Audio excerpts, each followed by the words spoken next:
started then. Okay, so we're picking up here. This will be the second part of the Galapagos story time, as I've been calling this. So, in the last part, I went through how we flew from where we live in the Washington, D.C. area and went to Quito, got a chance to see some sights. We were only there really for one day, but got a chance to see some sights in Quito. And then flew from Quito over to the Galapagos. So if you're unfamiliar with where they are, this is where the Galapagos are located. So in the previous stream, I went through our pictures from Isabela, which is the largest of the islands in the Galapagos, but also not a particularly populated island. I believe it's like 3,000 people live there. So we're going to pick up with us leaving Isabela, heading back to Santa Cruz, which is the most populated island. And it has about 25,000 people, and about 20,000 of them live in Puerto Aore, which is where we were heading. So in order to get back, we had to take the ferry. We had previously taken the ferry from Puerto Aore over to Puerto Villamil, and now we had to take the ferry in the opposite direction. And so that's where these pictures are going to pick up. So we had to leave. Oh, and by the way, since last week, I've actually had time to go through sort these pictures. So now they're all in a nice, neat order. And I've also been able to incorporate Liz's pictures that she took on the cell phone. So they're not in like a separate folder, but they're also now tossed in with the rest of these. Yes, Liz is saying on our favorite ferry, Gabby. All right, so it was an early morning ferry. We had to be there at 6 a.m., I think. So before the sun came up, so it's dark. We did get to see the sun come up, which was kind of neat. But what was not so neat was getting up at 5:30 a.m. so that we could be at the ferry at 6. And then I think the ferry actually left at like 7, but we had to be there at 6 so we could like check our bags and whatnot.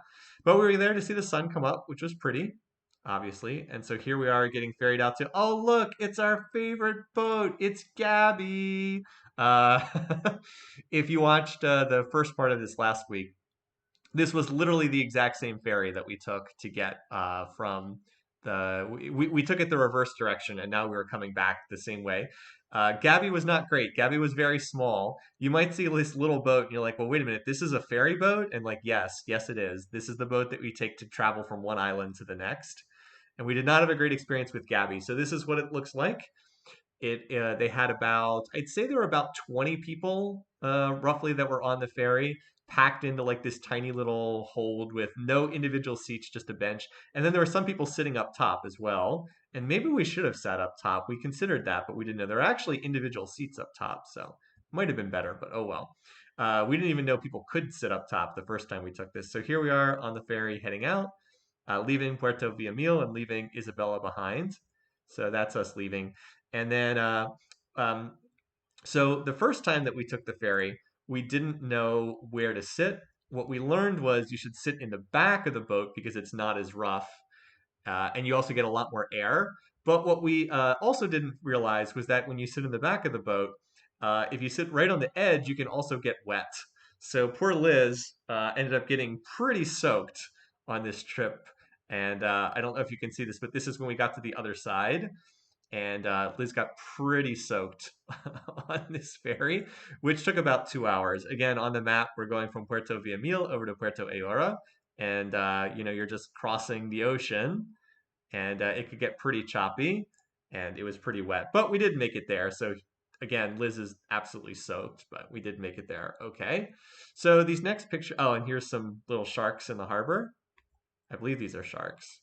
So this took us to Puerto Aora, which, as I mentioned, is the largest town in the Galapagos, which is still not particularly large. As I said, I think it has about 20,000 people living in it, but it's not large. So the rest of these pictures from today were us exploring Puerto Aora, the town, and then also seeing some of the interior, where there's what they call the Highlands of Santa Cruz. They're not especially high, but inland where the climate's a little bit different and where you can go to see tortoises. And over here, El Chato is where we would end up going, which is a turtle reserve. All right, so a little map of the town. So these are just pictures from us walking around, a map of the Galapagos. And we were mostly going to the Charles Darwin Research Center. So we picked up a guide, I should say, and then we had a guide taking us around. And the first place we went was to the Charles Darwin Scientific Station, which was not far. We just walked over there from the downtown. And so that's where these pictures are taken from. on the path of the tortoise. So they had some informational displays. We saw this little mockingbird, Galapagos Mockingbird. We actually have a video of that too that Liz captured. So I'll just play what the mockingbird song sounds like here for a second.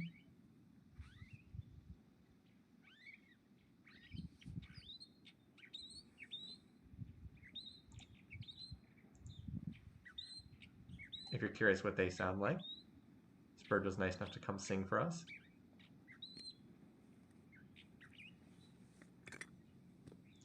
Just to give you a little idea. So lots of birds in the Galapagos. It's one of the big wildlife things. So anyway, just again, giving you an idea what this looks like. And then we got to see the tortoises. So this is kind of the largest breeding center on the Galapagos. We went to three different ones, one on each of the three islands we visited, but this is the largest one where they have the most tortoises, from the little baby ones like these. I think these are like a year old, the tiny little tortoises. And what they do is they raise them into like adolescence, and then they generally release them back into the wild. And they had a bunch of different types. I think they had like 5 different types of the tortoises. So here's this little one eating the stuff that they eat. I can't remember exactly what they eat, elephant grass. But anyway, lots of pictures of tortoises. I heard that some people objected to me calling them turtles last week, that they're officially tortoises because they live on land and not in the sea. But, well, anyway. So those are the little baby ones, and then these are the full-sized adults. They have different shaped shells because there's different subspecies. As I said, I think they have 5 different subspecies of the tortoises here at this research center. But we got to see them up close again. And this was more of the little ones, little baby tortoises, and then the adults who look like old people, basically, with their long necks. So, and lizards. There's a lot of lizards in the Galapagos, in addition to the tortoises and the iguanas. A lot of reptiles. And then look at this guy. Oh, look at this guy. He's eating away. Looks so happy eating. And then back to little guys eating. Oh, there's a little spider on that tiny little thing. Anyway, so the tortoises are a lot of fun to see. They are really big and they're pretty funny to watch walk around. So we have some videos from these guys too. I'll just show. Let's show 1 or 2 of these. Just so you can, again, if you haven't seen how they move around. They're very slow. It's like, what's this guy gonna do? He's gonna walk into the little lake.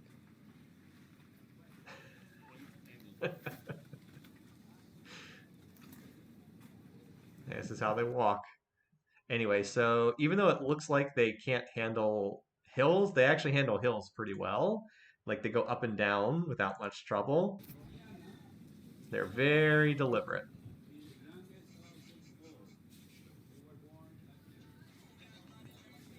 And they have their necks are longer than I was expecting too.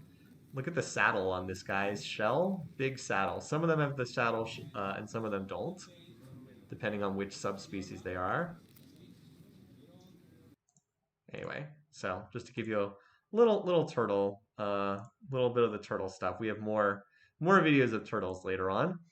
The big highlight of the Charles Darwin Research Center is Solitary George, or Solitario George, or Lonesome George, I think they translated in English, who was the last male member of his subspecies. And so you can see there were once 15 species, but only 11 survive today. And Lonesome George was believed to be the last tortoise from Pinta, this little tiny island up here that we did not visit and has no people living on it.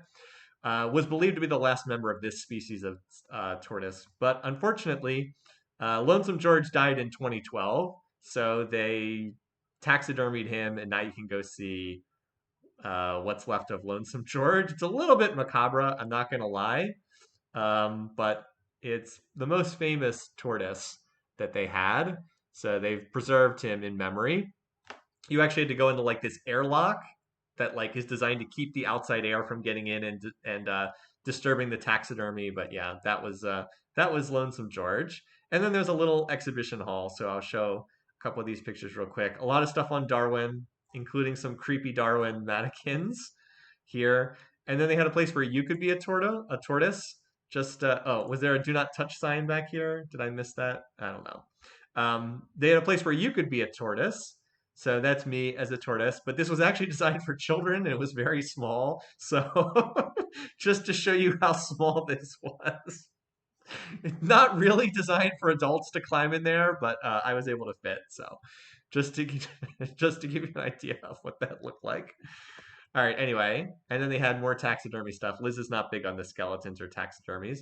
This is another example if you want to see what the different subspecies look like. So the different versions of the tortoises, slightly different shells, slightly different sizes, and then they had the ones that are now considered to be extinct or believed to be extinct over there. Plastic bottles, little plastic bottle sculpture.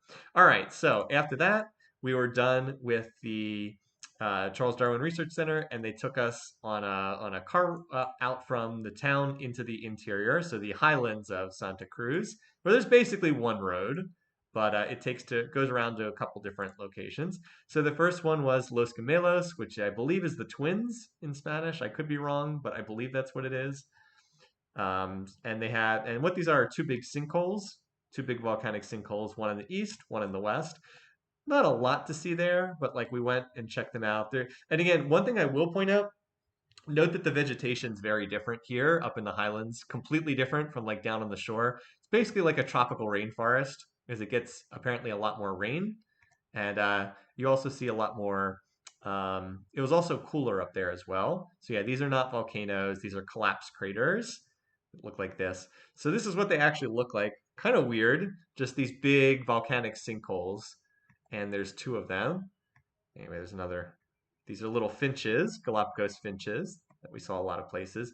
This gives you a little sense of the scale of the size of them. So then that was the first one, and then we went, and this is the other one. They look very similar, but two separate ones. They were like 100 feet deep, so like 30 to 40 meters deep, to give you an idea. All right, that was all we saw there. Like I said, not a ton to see. So then we went to the Tortoise Ranch, El Chato, Giant Tortoise Reserve. So that's where we went next. This is driving on the little road that led there. Stop, Tortoise Crossing, El Chato Ranch, Tortuga Crossing, Private Ecological Reserve. So this is, like I said, a reserve. It's not a breeding program. It's just a place where like the tortoises can get food and hang out. So they had another thing where people could climb in tortoise shells. Liz liked this one, a little tortoise beer holder. We did not buy this, but we did consider it because we thought it was pretty cool.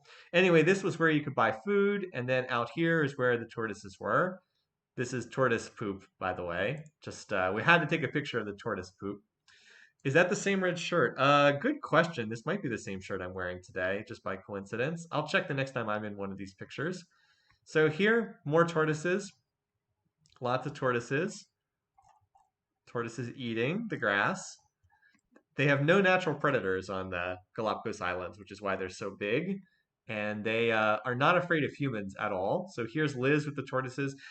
I think this is a neat picture just so you can see like yeah, you can get right up next to them. You like obviously you're not supposed to touch them. They want you to stay 2 meters away. So they don't want you to like get right on top of them, but I mean you can get pretty close to the tortoises, can come up pretty close to them and get pictures with them and all that. What a face. What a face on this one. Is not amused, has no time for this nonsense. So yeah, this is the two of them. Yeah, that's the same shirt. You're right. This is the same shirt.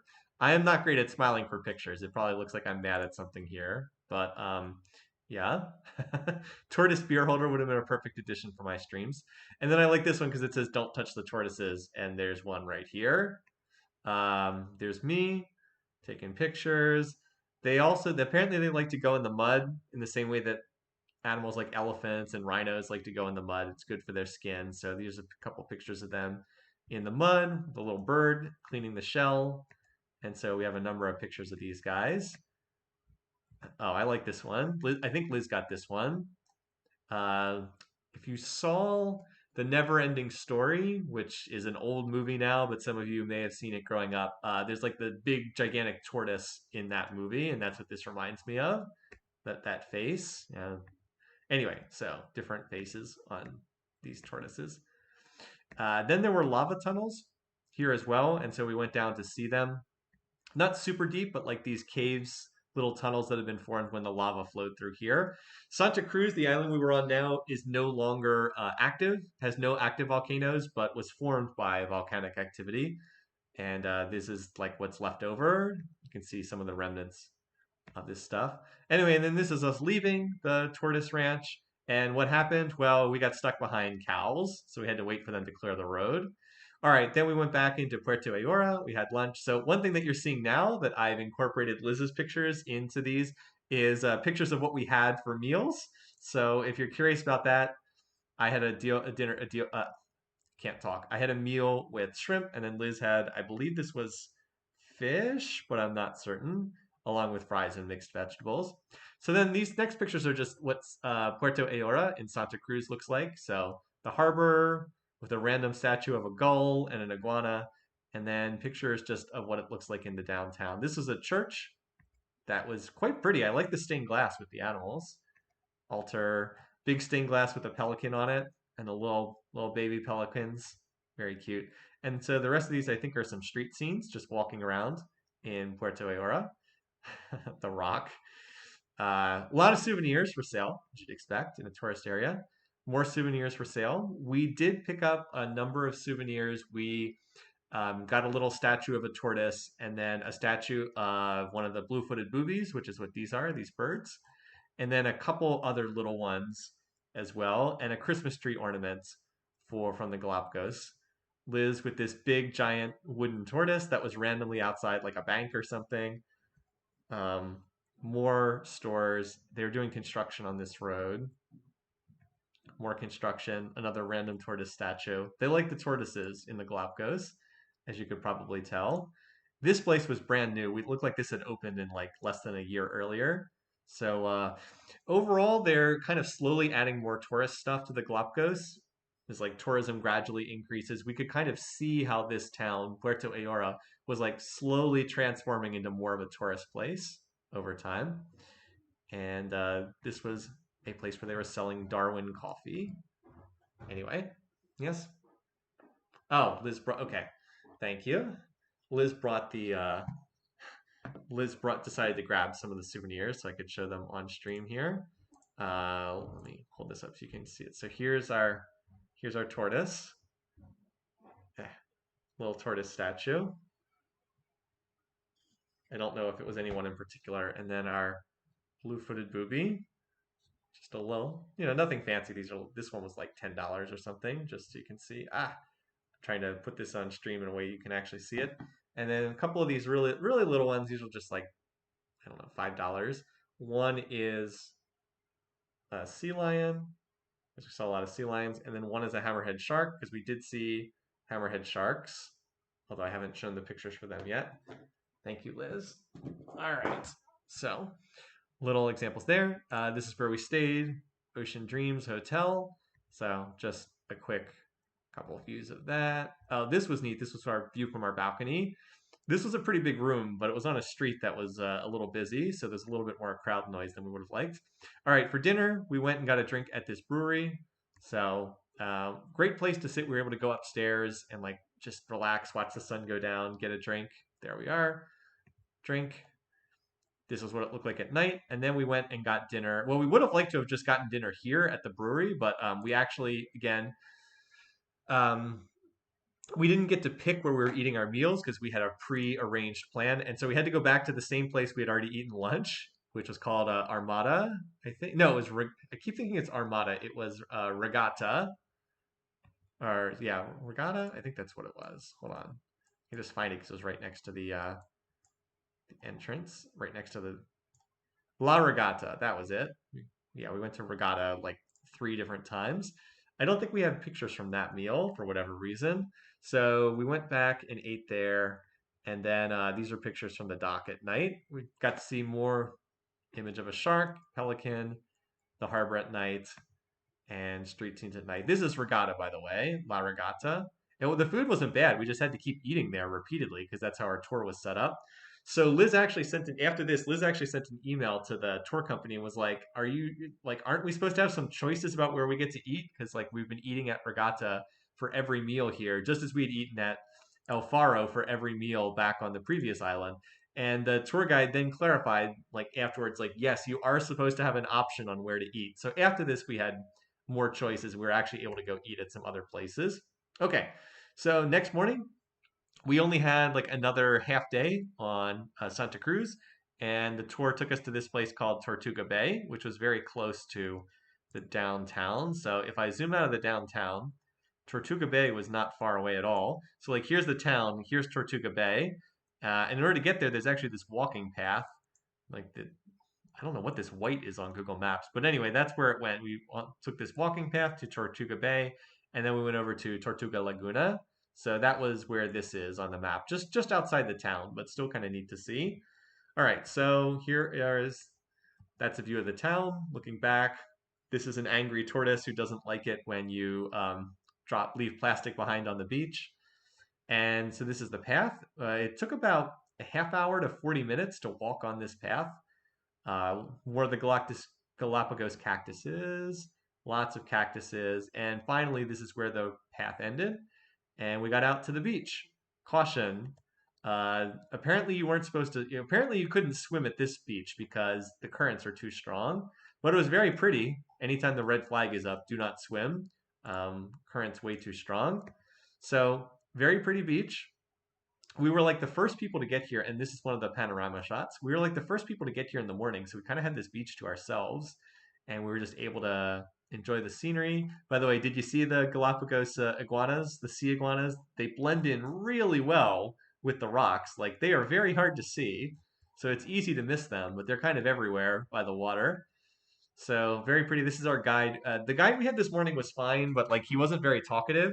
You can kind of note he just kind of took off down the beach and like left us, which was fine. It's not like we could get lost or anything, but still, he was just like, "All right, see ya," and he didn't do a whole lot, but it was fine. We didn't need him talking to us constantly. This is a nesting area for the sea turtles, but it was not the time of year that they lay their eggs, so that was kind of cool.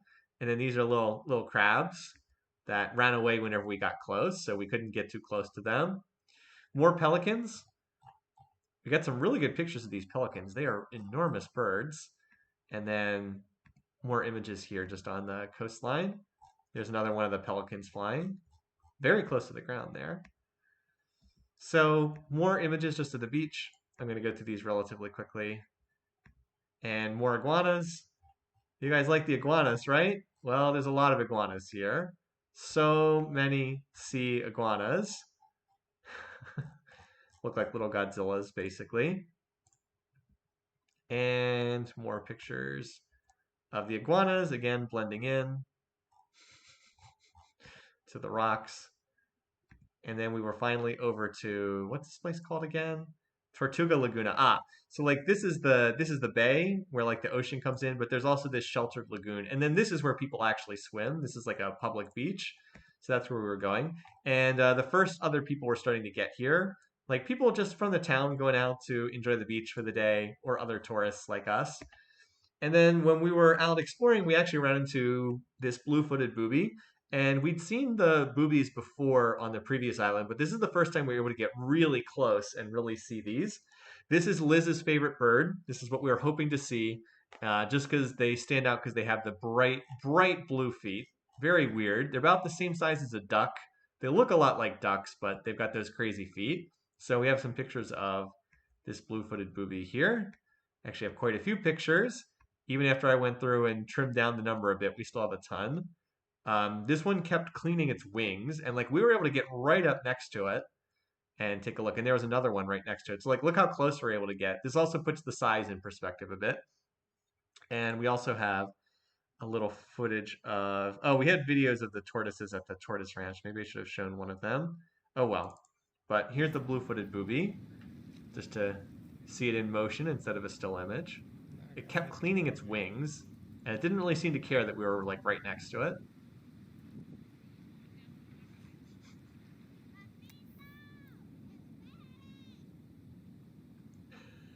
Yep,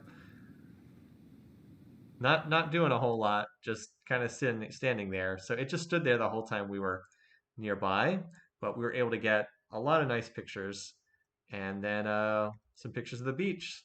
So here's the beach, a lot of families with kids. us just relaxing. We ran into some more finches here, and one of them wanted to come over and perch on Liz's foot. So the last thing we saw was a little place called Laguna de las Ninfas. I hope I'm reading that correctly. And that was just a little lagoon in the town. Ah, here it is. I did read that correctly. Laguna de las Ninfas. So right over, just on our. By the way, we took a car to get out here, but on the way back we just walked because it was so close to the town. I guess the guy didn't bother to call another taxi, and this was nothing much. It was just a little lagoon. There used to be more bridges, but apparently they are no longer in place. You used to be able to go over here, but not anymore. So then it was time for lunch, and hey, we were not at Regatta for lunch. We finally managed to go somewhere else. We'd had 3 meals previously on this island, and all 3 of them had been at Regatta. So we were able to go to this place, which was an Italian restaurant, Il Nuovo Giardino, which had ice cream, but I don't think we got any ice cream. So anyway, we had another nice view, although the view was maybe not as nice because they're doing reconstruction of this road. But we are able to sit up on top, and we got a great view of this big cat construction vehicle from up here. Anyway, it was still nice to be able to sit and enjoy a meal outside. So this was the appetizer. I can't remember what this is. Liz would probably know. So Slash asked in the chat, why are the animals so bold? So basically, they're just not afraid of humans because they never learned to be afraid of humans. There were no humans that lived in the Galapagos originally. One of the few parts of the earth that just there were no humans there until like the age of sail, and the animals just never learned to be afraid of humans. And like once they were taken over by the country of Ecuador, they became a nature preserve like almost immediately. Well, initially just nobody lived there, and by the time people started moving to live there, they became a nature preserve. So the animals just like they just never learned to be afraid of people, so they are not afraid of people. Anyway, so let's see other stuff for food. Liz got this. I know she really liked this meal, and I don't recall what this is specifically. I just got a bowl of like spaghetti bolognese, but I know Liz really liked this meal. If she's there in the chat, tuna steak. Liz said it's tuna steak. And after that, we had like an hour or two to kill, so we were just got some pictures of some wildlife. And here's another one of the sea lions. The sea lions are just they're just there on wherever there's like a public beach or public dock. It's just the sea lions are there. They don't care. They're just like right there. And that's it for this set of pictures. The only other, yeah, that's pretty much it for these. So we left our hotel. We didn't have a great experience leaving our hotel. We kind of got kicked out of the hotel and had to take our stuff out because they were angry about something we had done to the room with the towels or something. Anyway, we didn't quite understand because we didn't speak Spanish, but we got our luggage, went back to the public docks in the middle of the downtown, and then it was time to leave and go over to the next island. So we were leaving Santa Cruz, leaving Puerto Aore, and then we were going over to San Cristobal, which was the last island we were visiting. San Cristobal has the technical capital of the Galapagos, Puerto Baccariza Moreno, but it is a smaller island and there's fewer people. I think that there's about 7,000 people who live on this island compared to like 20,000 on Santa Cruz and 3,000 on Isabela. So we needed to make that transition. So last group of pictures here from San Cristobal. Oh, I mislabeled this one, didn't I? I'll have to fix that. I mislabeled that movie. All right, I'll fix that later on. All right, so we had to get on a new boat, and guess what? This boat was not Gabby. This was a different boat. It was Lancha Arrecife. Probably mispronouncing that since I don't speak Spanish. But this was the boat that we were on this time, and this was a much better ferry boat. It was a little bit larger, and it had actual seats as opposed to just benches. And the captain piloting the boat was much better too. So here we are leaving the harbor. We managed to get some nice views looking back at Puerto Villamil as we left. And then we were out on the water. And unlike our previous trips, this was a smooth enough trip that we were actually able to take pictures with like our big main camera. So you might see pictures of this island. Well, in order to go from Puerto Aore over to Puerto Baccariza Moreno, we had to pass by Santa Fe, a much smaller island, which is not inhabited. No people live here. So we passed by it, and that's what these are pictures of Santa Fe as we went by. You might notice the island is very arid, And that's true of most of anything that's like down at sea level. Everything that was like right along the beaches was very dry, very arid. And then the heavily forested areas were like on the inlands, where apparently there's a lot more rain and it's cooler. But like, yeah, very arid climate. I don't see cactuses here, but we saw an awful lot of cactuses. But these are just pictures of this uninhabited island as we were going by. Obviously, the ferry boat did not stop, but we managed to get some nice views. And this part looks even more arid over here, just like hardly any vegetation. But there are tortoises that live on this island. And then, yeah, guess what? Well, we once again, we were sitting in the part of the boat that was not as rough, but again, Liz was in the position where she kind of got wet. I offered to sit in that seat, but Liz said it was better in terms of not the boat not rocking up and down to sit on the edge. So Liz was the one who got soaked. Now I think we have a video from this boat too, if I remember correctly. Just oh wait, no, never mind. This is from a different boat that we were on later. So no, we don't have a video from the ferry boat. I'm wrong. But in the end, now we were it was about 2 hours again. Each one of these ferry rides was about 2 hours. So we were now out of Puerto Aore and now coming over to the island of San Cristobal to the town of Port Baccarino, Baccariza, Moreno. All right, so here we are coming into the town. Managed again to get some nice pictures. This was in the late afternoon, so the sun was starting to go down. And we have some nice pictures of like the sun setting over the harbor here. This one I think came out the best. Sun going down, it's like 5 o'clock p.m. And then there's, the boats in the harbor. Kind of cool.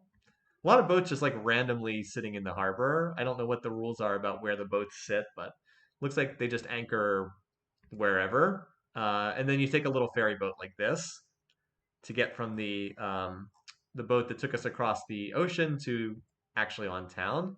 All right, so here we are arriving in San Cristobal, which is the last island we'd visit. And then I have a couple of pictures showing what our hotel looked like. This one was called Pimampiro Hotel. And the hotel itself was very nice. The only complaint we have about this hotel is it was not especially close to the like the docks. So here's where the main dock is, right? You come in here, all the restaurants and stuff are like right along the waterfront. Well, where was our hotel? Well, our hotel was at the end of Avenue Quito. So this is it right here.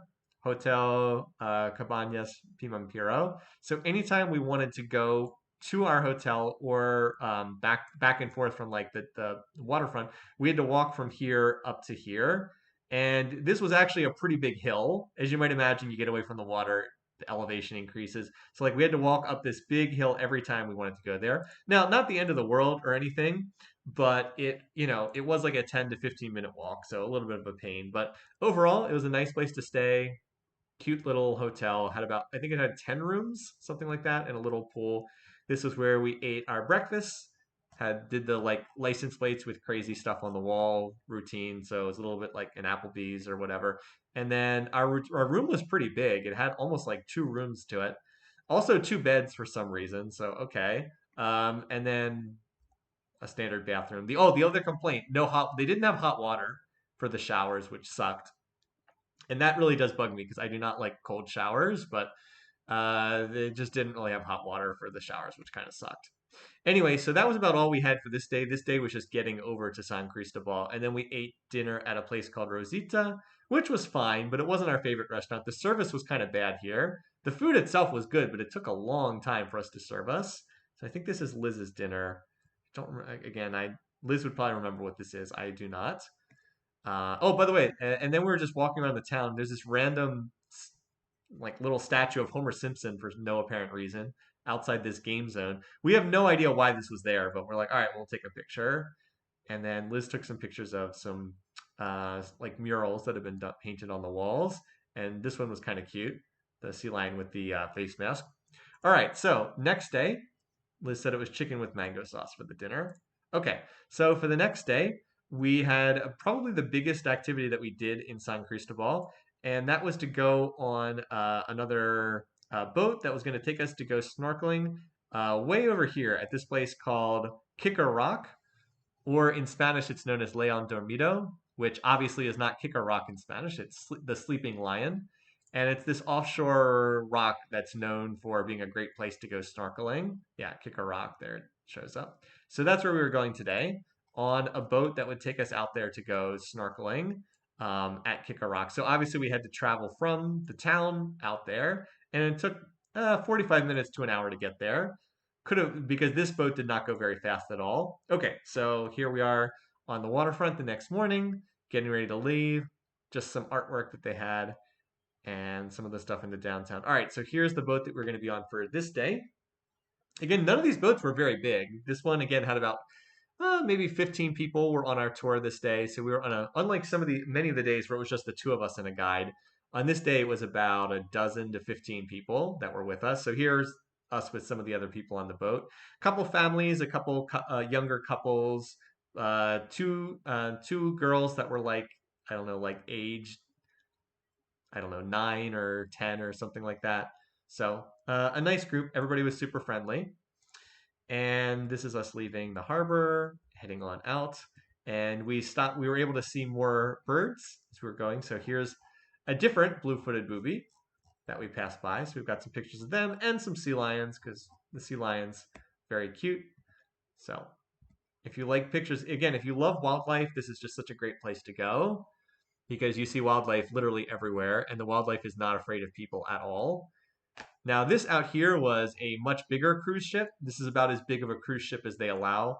So we were not on cruise ships, but if you were on the cruise ship option, this is about as large of a boat as they allow to go to the Galapagos. I think this probably has maybe 300 people on board, just as a rough estimate. But we saw it as we were heading out. So we're on our way to Kick a Rock. That's Kick a Rock in the distance. There were other snorkeling slash scuba groups that were out on the day when we got an unexpected treat, and that was that we got to see whales. Our captain actually spotted whales. So there's some pictures of whales here. Now, people do not go to the Galapagos to see whales because it's not a place where there are a lot of whales, but they do, they can be found in the ocean near the islands, and we just happened to have the good luck to see them. So these were humpback whales, and we believe it was like one mother and then a calf. That's what we think, or maybe two calves. It was a little bit unclear, but like here's one, and I believe this is another one, I think. But we got to see, it was definitely more than one, and we got to see these. Now, I had seen humpback whales before in Alaska, but it's always cool to see them. So obviously, they're below the water most of the time, but they have to come up to the surface to breathe. They come up every few minutes. They were coming up about every 3, 4, 5 minutes when we were there, but I believe that the guide said that that was because there was a juvenile whale that they can stay under for quite a bit longer otherwise. But they were coming up every few minutes, and that's when you see them because you see the little jet of air come out of the blowhole, and then you see their back, and then you see the tail as they go back underneath the water again. So it's really cool to see. There again, there's Kick a Rock in the background, but we got some more pictures watching them. At first, they were a good ways away, and then our captain was able to get the boat up a bit closer. So I think these next couple ones, yeah, this is how close we were able to get. Like you can really see, where they breathe here. I believe this is the blowhole. Like you can really see how big, and they're huge as you'd expect. There's a reason why we call whales. We use like whale as an adjective for something that's really big, but you can really see how large they are. Kind of the back curving here, and then out comes the tail, and boop, below the water again. So this was just really cool to get to see these whales while we were out in the Galapagos, and we do have a video of this, so I'll play that for you here. This one we were able to capture. Liz was filming this and was able to capture them when they were getting, well, once they're able to steady it, able to capture them coming up. So there you see the back of one of them. There's the jet of air coming out as they're breathing.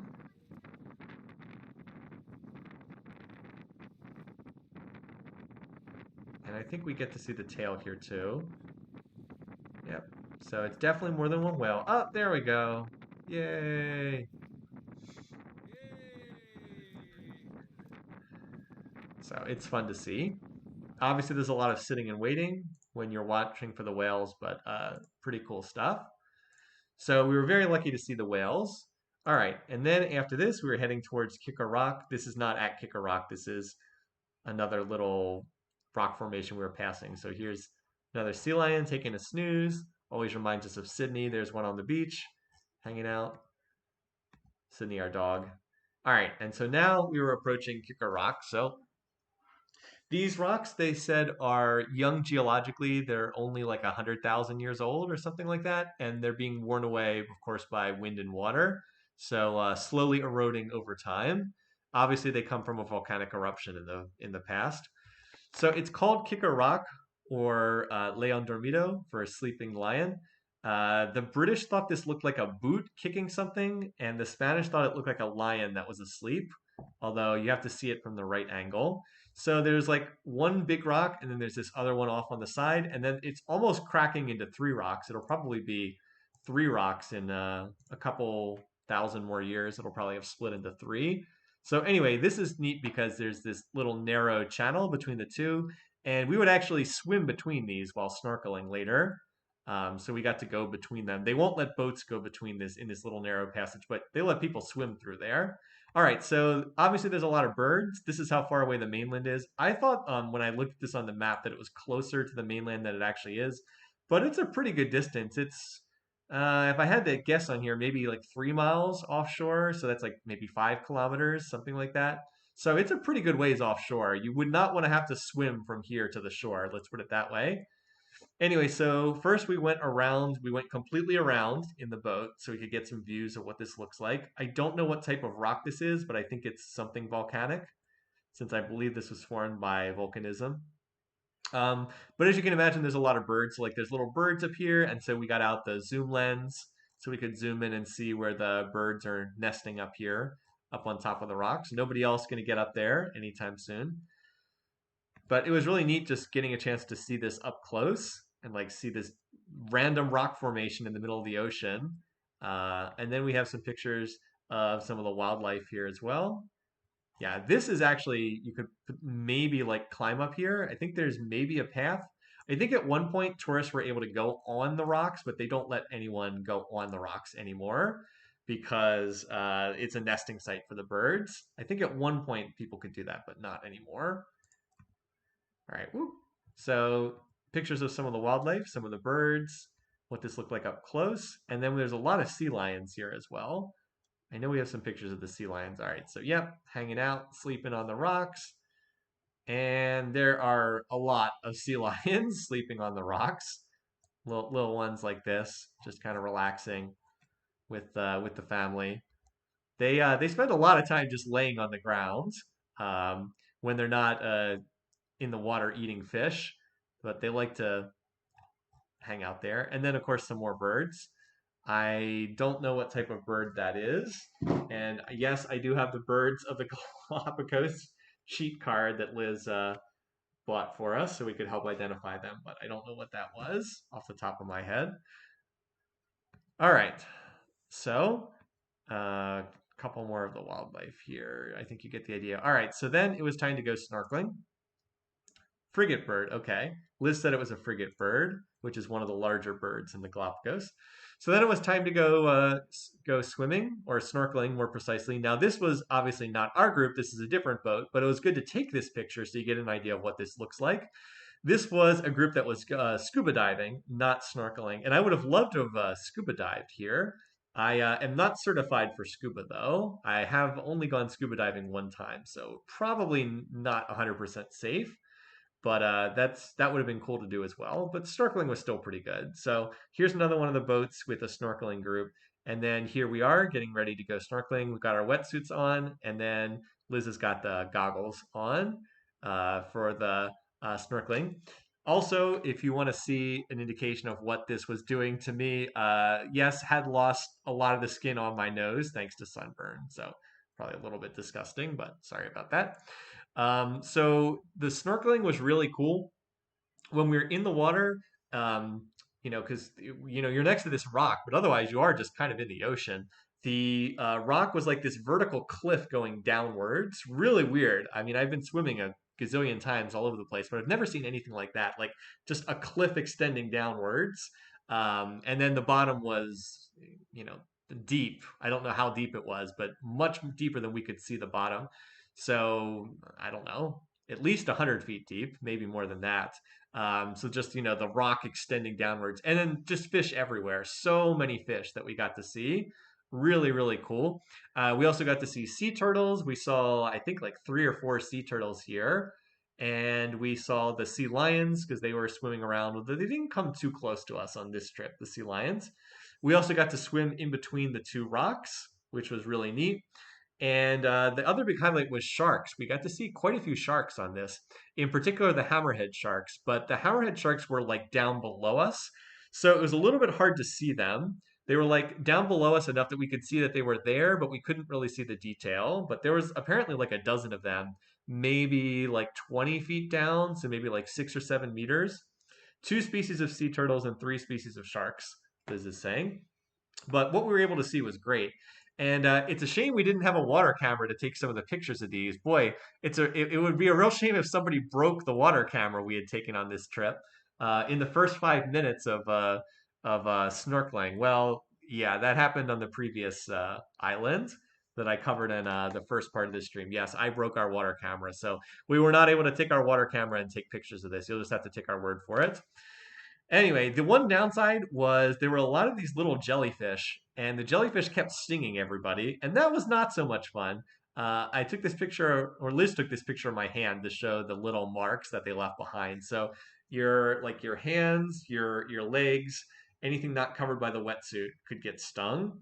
The other thing that was not great is that the on one side of Kicker Rock, the waves were really like really gentle and it was pretty easy to swim. But on the other side, the waves were pretty severe. I'm sure it was the side that was away from the land. Yeah. So like over here on the side by the land, not so bad, but over here, much rougher, much choppier. It was very tiring. I was getting exhausted, so we couldn't stay out there too long because you are just kind of like out in the ocean. It's not like there's any land to stand on, but it was a great experience, totally worth it, and a lot of fun. And I did not use a life vest. Yes, I did not take the life vest, which would have meant it was not quite as exerting, but I decided I wouldn't take the life vest, which was probably not the smartest idea, but oh well. The reason why you don't, if you're wondering, like, why would you not take a life vest? The reason is if you don't have a life vest, you can actually dive down under the water and look at things more closely. That's the reason why you don't take a life vest. But anyway, and our guide was actually diving down pretty deep, and he was going, I don't know, like 4 or 5 meters down to look at stuff, and then coming back up again. Okay, so then they served us lunch. If you're wondering what's going on, who are these shirtless people? These are people we don't know, but they served us a lunch. It was nice, buffet style, but a lot of good stuff. They had fish and chicken, like for the main stuff, but also with rice and vegetables, fresh vegetables, noodles, good stuff. It was a very good meal to eat. And then after that, the other thing that we did was, so after we went snorkeling here, they took us over to the beach at Puerto Grande. So over here to the shore, that's where these pictures are taken, right here. This little cove here, and it was super pretty. This might have been the prettiest place we went in the entire Galapagos. So we were on our boats. This is our boat, and then another boat that was there. And these boats can't go all the way to the shore because they can't go in water that shallow. So what do we take to get there? Well, this is the beach. You take this little dinghy with a motor in the back, this like little raft. So they ferried people over 4 at a time from the boats just to show what that looks like. So that was kind of cool too. Anyway, so we're on the beach. Got a chance to explore this little mangrove grove that was like flooding with the tide. And it was just super pretty out here. Like really, really pretty beach scenes. Like, look at that. Look at that water right there. So cool stuff. And then this is everybody on the beach. And Liz got this panorama just to show what it looks like. I really think this is the prettiest spot that we went in the Galapagos, but it was neat. And then we just kind of hung out there and rested for like a half hour before the tour ended. You can see Kicker Rock off there in the distance, back there, and just very, very pretty.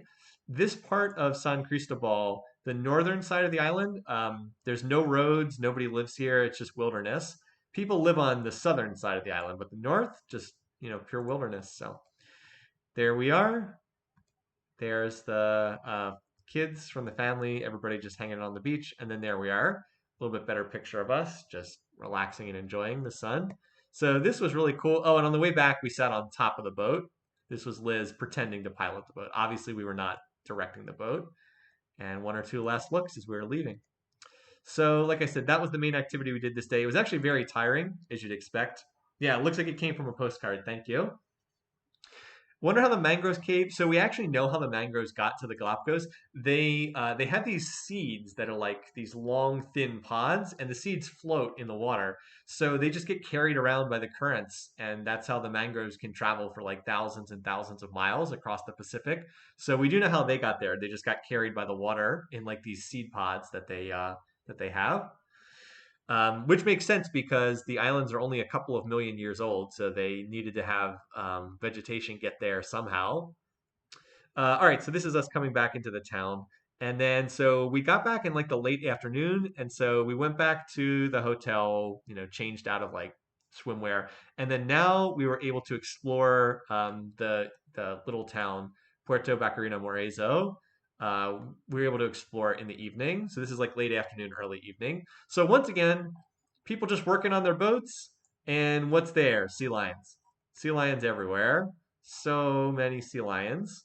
Um, and this is just the waterfront with more sea lions and this cute sea lion just relaxing. It doesn't look comfortable to lay against the rock like that, but apparently it was. And if you want to see the sea lions on the beach, here's just a quick. I like showing these because you can see how they walk. They have this hilarious way that they move on the land. They're obviously a lot more graceful in the water. Up, here it comes! Here it comes! Anyway, so they're just, people working on their boats, and then there's just sea lions everywhere. They are not afraid of humans. They just basically ignore people and don't think anything of it. But that's one of the unique things about the Galapagos is just how close you get to the wildlife. Like you are not separate from the wildlife; they are right there. All right, more of the waterfront, just showing what some of the places look like. This was kind of neat. They had the sign for San Cristobal, the island, and then they also had like this relief map of the island showing the volcanoes. So like that's Isabella with its volcanoes. This is this one of the islands we didn't visit. That's Santa Cruz, and then this right here is San Cristobal, which is where we were. So kind of cool.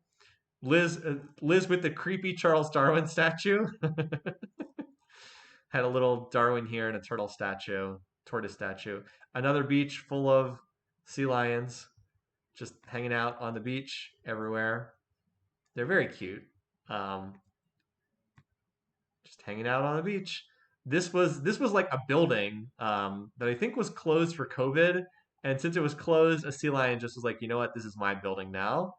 And this is a restaurant, and what's going on? Sea lion just laying on the bench at the restaurant.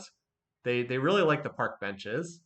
All right, so then it was time to go get dinner, and we ate dinner at this place, Chacana restaurant. This was the one night we did not have our meal covered, so we basically could pick anywhere we wanted. And that's because we had added on Kick a Rock as like one extra thing to do. So we did not have a meal covered, so we decided to pick this restaurant. And we really liked this one, like the architecture, love the food. This was an appetizer. I don't know what this is called, but it was kind of like a fried dough type thing. This is not like an empanada with something inside. It was just like a fried dough. Very good appetizer.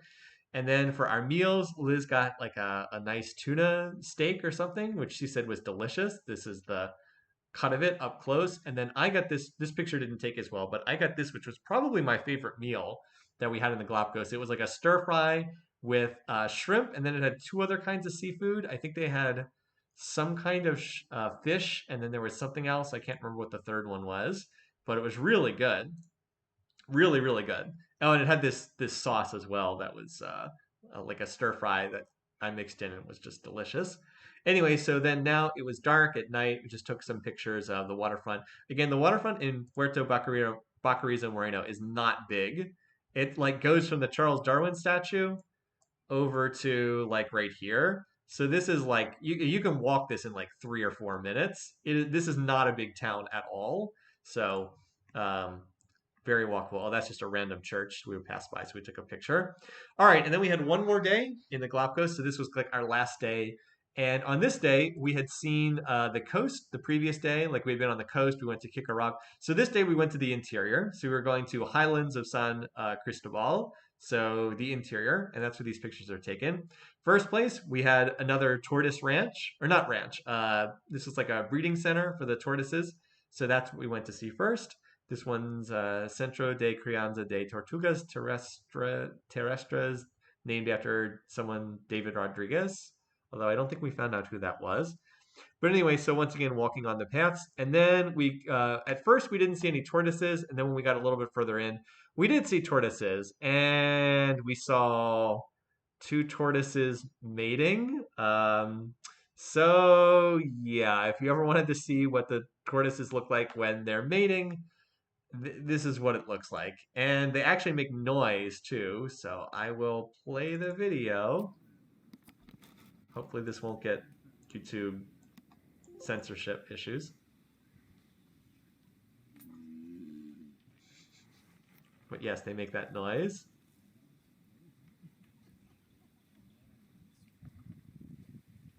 Yeah, for this kind of shell is the name of our archipelago. And apparently it takes them hours to mate. Like they will, it takes them a long time, like 2 or 3 hours, apparently. So it's not a fast process.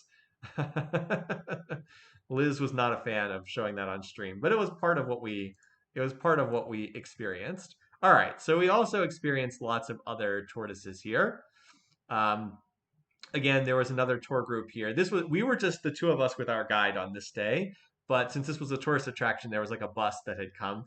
And I like this picture because you can just see how close again everybody is. Just people walking through, tortoises, just out and about. And here's Liz with one of the tortoises. Now, what they will do, they will pull their heads into their shells when people get close. So, like, this one is a little bit scared. That's why we didn't stay near this one for very long. But again, you can get right up next to them and see them. So, they also like the little mud holes as we saw on the previous island. Again, people just right with this one. Oh, and they're all numbered because this is a breeding center. They keep tracks of which one is which, as you might imagine. So more pictures of these guys, more pictures of these guys. And we have another video here that I wanted to show because this is another video that I find amusing. This is like the race between two of them. Oh, it's a pond. What's the tortoise gonna do? Here we go.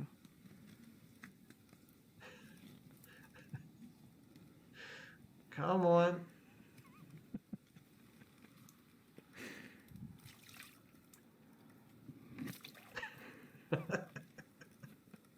Kind of fall into the water a little bit.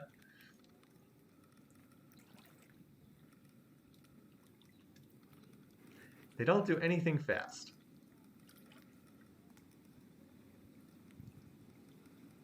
All right, here comes tortoise number 2.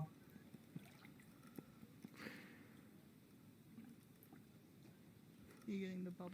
Yep. So apparently this one was getting a drink, I think. All right, here comes the second one. Is it going to go in the water? No. Nope, decided not to. Nope. Apparently not. This one's drinking.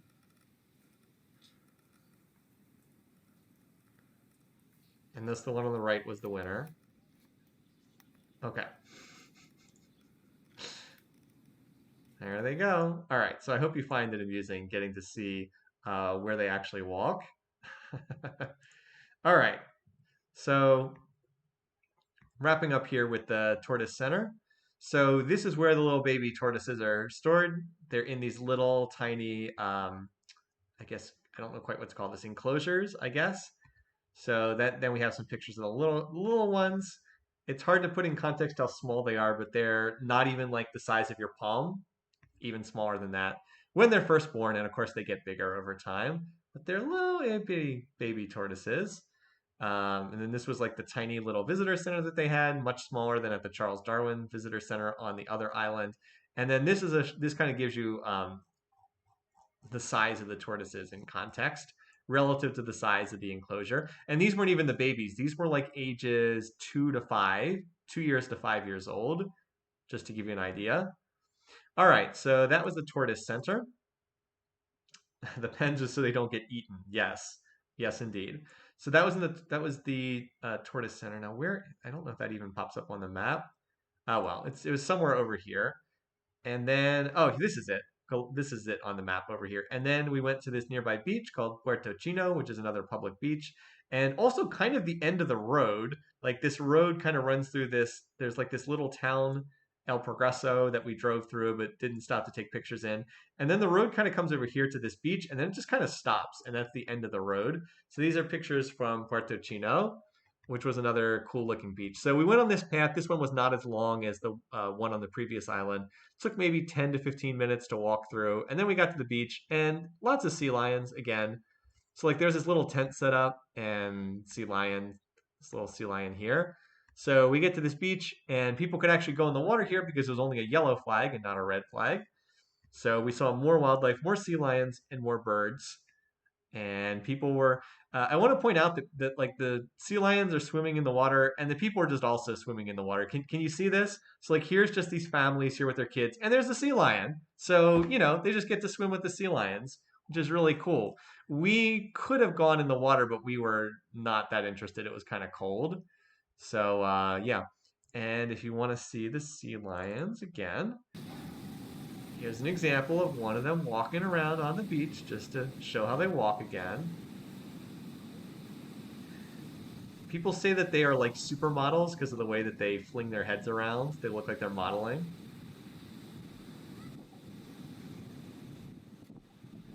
Yeah, you pose. That's right, you're a model. Work it. Work it. Which is what Liz was referring to when she said, work it, work it. They're like, because they're like, oh, I like to throw their head back like they're a model. Anyway, I think it's amusing. So that was the sea lions on the beach. And then we got this nice little E&M 21 heart here. All right. And so then we were just exploring some of the rocks that were over here. Oh, there's more little finches here. We got to see a bunch of different types of Galapagos finches. So that's a very pretty view. I like that one. And then so we just climbed up this little hill overlooking the beach. So we got these nice views down. And then here's the waves rolling in. Beautiful clear water. Me up on top. Not the same shirt I'm wearing today. And then the two of us overlooking the water. By the way, we're wearing our masks like the whole time we're here. I don't know if that's clear, but we take them off for the selfies or the pictures of us. So then at the end of the rocks, it turned out there were a lot of birds there. So we were able to get some more pictures of the blue-footed boobies. And it's a little hard to tell, but one of these is male and one of these is female. And I can't remember which is which, but like if you look closely, the color of their feet is slightly different. One is like a darker blue and one is a lighter blue. So we got to see both the male and the female here. I think the male is the lighter color and the female is the darker color, but don't quote me on that. But anyway, I mean, once again, we're up close. We got to see this one like scratching its head with its foot or something, posing in these different ones. But like you can see, this is like a deep dark blue, and then this is like a light blue. So get that contrast between the two. But they're really cool birds just because they're so unique with that coloring. Oh, somebody's telling a joke or something. Um, and then what's this? It turned out that there was a sea turtle swimming by. So we were just able to get this picture. Now, again, it's a little hard to see because the sea turtle's under the water, but yeah, sea turtle just swimming by the beach. We were able to spot it and then got this picture. So you can definitely see it's a sea turtle. So we see a lot, both the land tortoises and the sea turtles, and had a chance to. I mean, we went swimming with the sea turtles a bunch of times. This we were not in the water, but just saw it going by. And there's Liz getting a picture with the birds. All right, so some more pictures of the sea lions as we're heading out. And this, if you're wondering what in the world is this is a picture of another Galapagos finch, but a different type. The beak was a different shape than a lot of the other ones we've been seeing. This bird was slightly larger and a different size beak. If I use my reference here of the different Galapagos finches, this is a large tree finch. based on the beak. Large tree finch. We had mostly been seeing small ground finches or small tree finches. We also saw a cactus finch on the previous island. Anyway, so a couple more things to see. Was the international travel a hassle due to COVID guidelines? Yes, I will. I will walk you through that in a minute. So yes, it was a bit difficult, but we were able to manage it. This was neat because they had the turtle crossing sign here. So this was just a little lookout point that we went to. So we climbed up this hill, and then we got these great views on the map. That was just above Puerto Chino. So that was like right here, maybe on the map, something like that. We were able to look out and see. And again, it's just wilderness because nobody lives anywhere except in there's this town El Progreso, which has like 1,000 people maybe, and then everybody else lives in Vacarino, Morezo. So it's just wilderness here on the south side of the island. So here we are up on this hill, and we're looking down, and then there's the beach we just were in the distance with the people swimming, and we were up top there before. And then we're just looking out. I think this is like a light thing for planes or something, and then these are the rocks in the distance, and just looking out. There's the beach, by the way, little thing there in the corner, but just these great views, panoramic views. And then there's the road, and there's the Tortoise Center right there. So just you can get a look at what this area looks like. And then in the distance, you see these trees, and then that's where the coastal area gives way to the highlands. And Liz got this panorama, which is a pretty cool shot too, just to give the view of what we were looking at from up top. All right, so we had one last place to go, El Junco, which was where the volcano used to be located here on the island, but it is no longer active, and it has now been filled in with a lake. So this is a previous volcano crater, and like what's left of it now that the volcanoes is now extinct. Also, apparently, don't bring drones. Now, it had been pretty nice on the coast, but here in the interior, it was overcast, heavily cloudy, and it was raining actually pretty hard. So like our guide's wearing like an overcoat, and I was wearing a jacket, and I actually took Liz's jacket, which is why Liz does not have one. Liz said she didn't really need it, but yeah, sorry about that. I should have brought my coat. Now this is hard to see, but this is a tiny little mouse that we came across. We weren't able to get a good picture of this, unfortunately, but it's a tiny little Galapagos mouse that we spotted on the side of the trail. Like here's the ears, here's the face. Hard to see. It was really small, so it was hard to get a good view of it, but little mouse, indigenous to the islands. All right, so we had to go up to the top of the crater, so it's a lot of steps, and Liz not loving how many steps we had to go up to get to the top of this crater. And it was also very muddy. So we get up to the top, and what's the issue? Well, it's super foggy, so we can't really see very much. That's the bottom of the crater, the lagoon, but we couldn't see very well. So there was a little path that went down to the shore. So I went down the path. It was super muddy, very slippery. I did almost fall, but I managed to avoid falling. So this is down at the bottom of the lagoon where I could see a little bit better, but still couldn't really see very well. So again, this is the Highlands, and it looks very different from the lowlands, basically. And that was it for that day as far as touring different Galapagos stuff. We were done by like 1:30 or so, and that was the last tour activity. We didn't have like an evening activity. So we went and got lunch, and now finally, at the very end of our trip, we were able to pick, or not pick overall, but we had more choice about where to go. So we went to a different place, Giuseppe's, which was an Italian restaurant. This was newly opened. One of the guides actually knew the guy who had opened this place. So we went there, and we were able to get some pizzas. This is the one I got. This was like the super heavy meat lovers pizza. It was so good. So it was like 6 different kinds of meat on here. It was delicious. It was also super filling. I was actually full like the rest of the day after eating this. And then Liz got one that was much healthier, which was like a vegetable and white cheese type pizza. I can't remember the exact one. So we went and got this. This is the view from our hotel. This was the hill we had to walk up every time we went to our hotel, and some more of the signs that we saw. All right, so to go back to the comment from before from Coding Cajun about international travel. So we had gone and gotten a COVID test right before we left in the United States.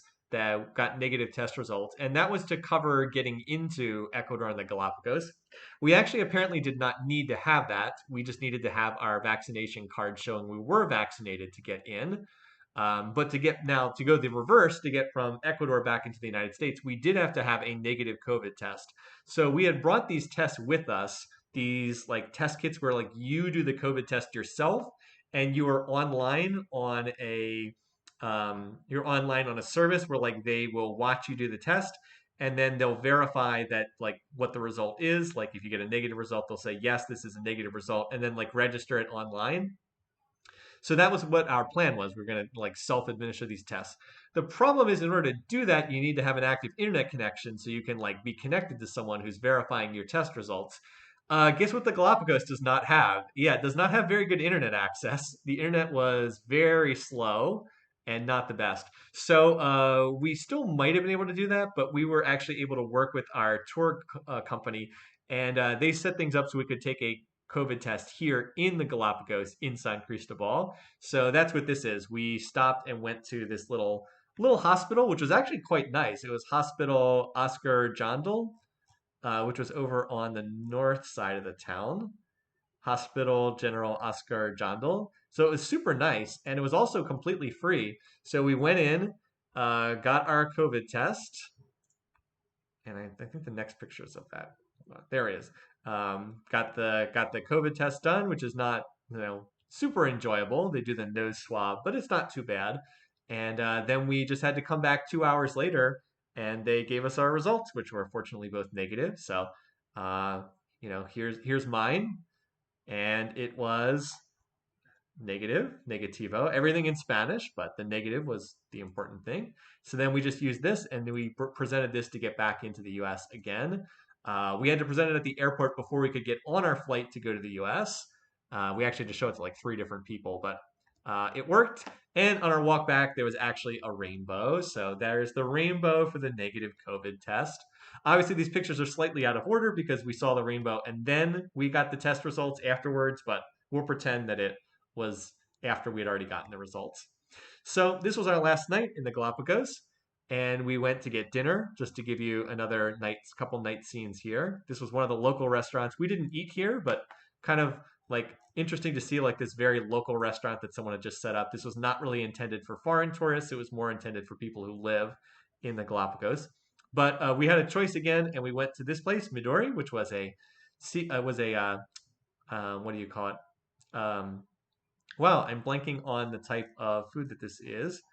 Um, Sushi, yes. Geez, why was it so hard for me to think of the word sushi? Anyway, so Midori is a sushi restaurant. So we were able to sit up on the second floor again. It was super nice. We were right by the San Cristobal sign. And then we were able to get a nice drink and just get a nice meal. This was what Liz got. She could tell you what this is. I honestly don't know, but she said it was quite good.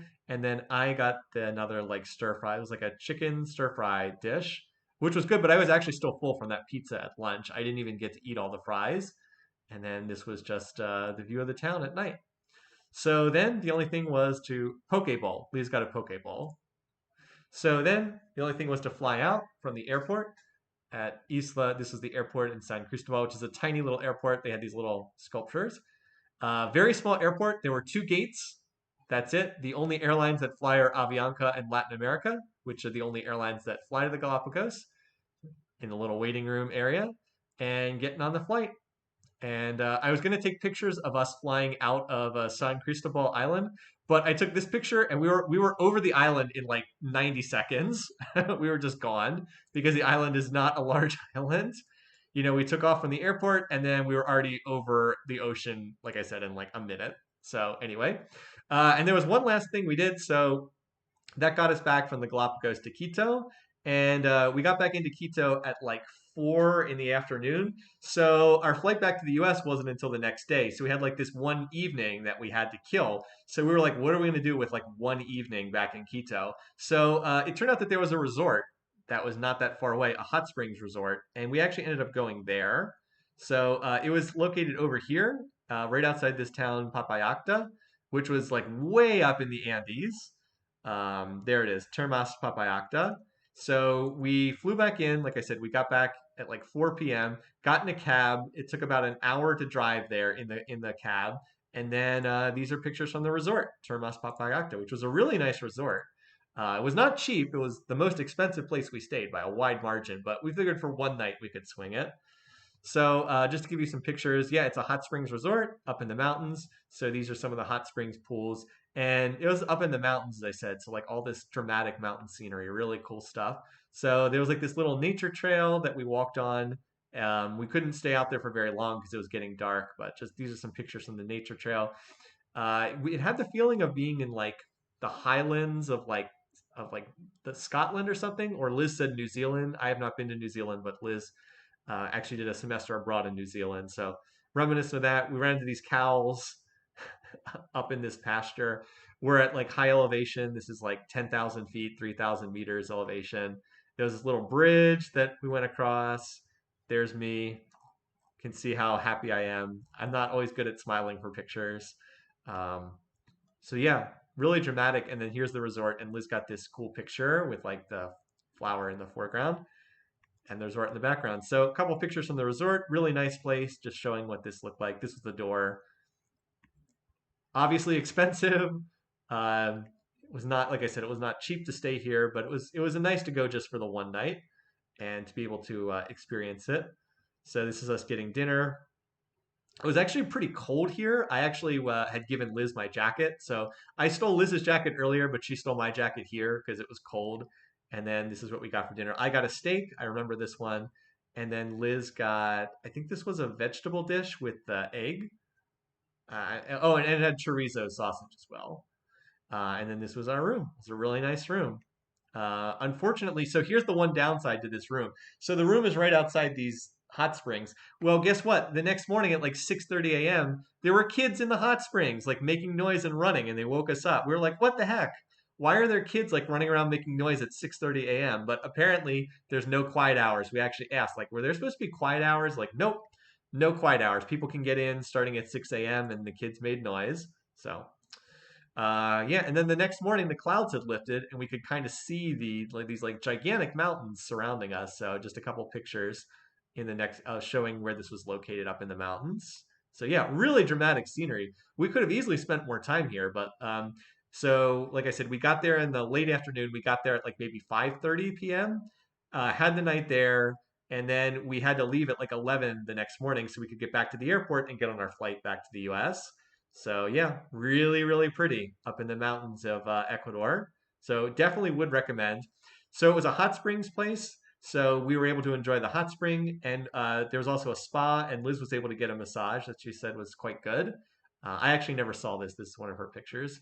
But yeah, and that was pretty much it. And so we came back, took the taxi back to the airport. We had a flight going from Ecuador to Miami, and then another flight Miami back to Washington D.C. And then we got our car and drove back, and we got home at like I don't know 12:30 a.m. something like that. And then I got up for work at 6:30 the next day. And then we went and picked up Sydney, who my parents were watching while we were gone, and who is at the vet today getting his teeth cleaned. But we'll go pick him up later this afternoon. So, yep, we were happy to see our boy again. So that is the story of our trip to the Galapagos. I will write it up. I have the pictures ready now. I will write it up for the website. But this is going into the busiest time of the year for work for me, so don't expect that for a couple months because I may not even be able to stream on one or two of these upcoming Fridays because I will probably have to work overtime for my job. But it'll be up eventually. We've got the pictures, and that's why I wanted to record this for YouTube so people would have, if they were curious, not everyone is. If they're curious, they'll have the Galapagos Storytime adventure. So I hope you enjoyed. I hope this was fun to watch.